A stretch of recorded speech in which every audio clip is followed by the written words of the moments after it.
This episode is about the double diamond approach. The double diamond approach is essentially a design thinking concept. It's a good framework that can guide you through the design process. It allows you to get from an idea all the way through validation, design, until you're ultimately at a solution that you're confident with. The model we're focusing on today was originally designed by the British Design Council. This double diamond approach is very similar and has the same underlying concepts as many other models you may have heard of, such as the IDEO human-centered design ideology, D-School's design thinking process, or others such as FUDDY. These are all designed on the same principle. The double diamond approach is really good at helping you understand when to think divergently or convergently, when you should be creative and solving a problem, understanding more and coming up with great ideas, or when you're trying to refine those ideas, bring them down and come with a finite solution that someone can actually build. Often projects get delayed or don't meet a user's need because they're trying to do both at the same time or do one more than the other.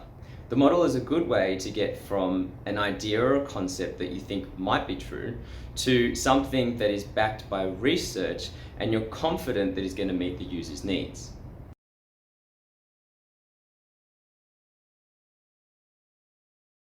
The first phase of the double diamond is called discover. This is where you're expansively thinking.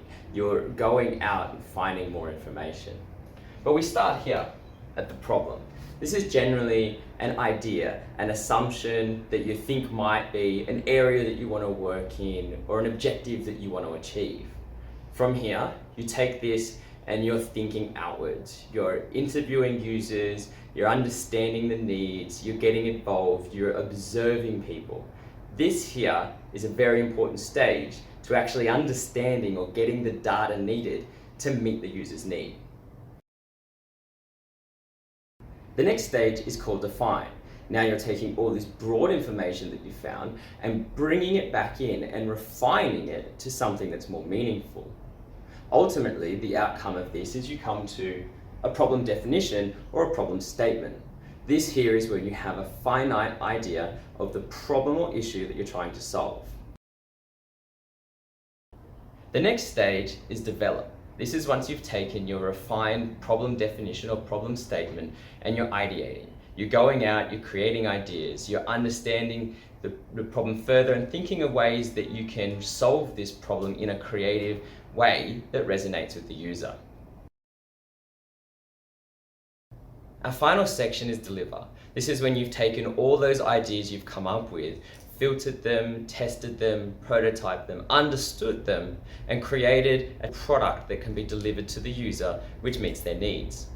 There is generally a cycle in this section here that alternates between coming up with ideas, testing and validating them, and determining what will actually be built. This ultimately leads to a product that's been tested and validated along the way, rather than getting all the way along and realizing it doesn't meet the user's needs. In fact, that's an underlying concept all the way along, trying to understand the user's needs further, test them, understand them as a process, and then finally end up with something that can then be continued to be improved. So you can see with this process, we're starting off with something finite, an idea, an area, or an objective. We're going out, we're understanding, from there we're bringing it back in and knowing our problem and our user deeply. From here we're going out and seeing the best ways that we can resolve this, testing along the way, and bringing it back in ultimately to a product that we can deliver that meets the user's need. As this is an approach, it's not used at any one given time, although it can be used at either a macro or a micro scale.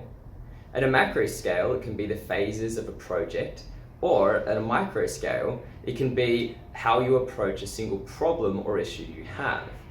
Essentially, it's a guide that allows you to go between the divergent and convergent thinking and making sure you have these stages along the way that help you create milestones and understand how you can deliver to your user. The double diamond approach is a great way to break down any problem you might have and this process you go through to get to the ideal solution. I encourage you to try and use this wherever you can and see if it can help you going through those different phases. or identify where it's being used in either a project or an enterprise level so you can more effectively fit into those cycles. If you have any examples of where this has worked for you or ideas where others can implement this, put them in the comments so others can see. And if you have any ideas or questions about different techniques that you'd like to see in upcoming videos, let me know and I'll make sure to include them in the next ones.